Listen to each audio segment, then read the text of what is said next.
se incendian, se descomponen en dos gases altísimamente tóxicos, en que no voy a hablar de segundos, pero sí de con muy poco tiempo estaríamos hablando de enfermedades irreversibles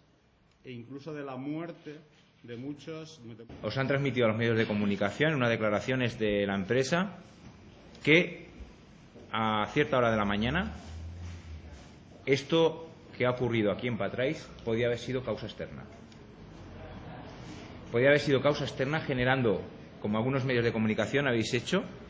la posibilidad de, se puede llamar de una forma u otra, pero que no había sido un accidente, sino había sido algo externo provocado.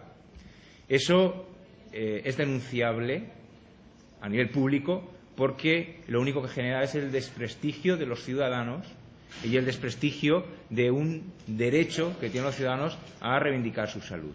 Y pedimos, pues por supuesto, la destitución inmediata del concejal de actividades Vicente Igual, que a pesar de que a él no le gustaría vivir en una subestación, ahora sabemos por qué, pues firmó la licencia de actividad inocua para esta subestación y habría que preguntarle qué clase de inocuidad es la que tenemos. Y, por supuesto, de la alcaldesa Rita Barberá, que ha sido la principal responsable de que esto haya sucedido.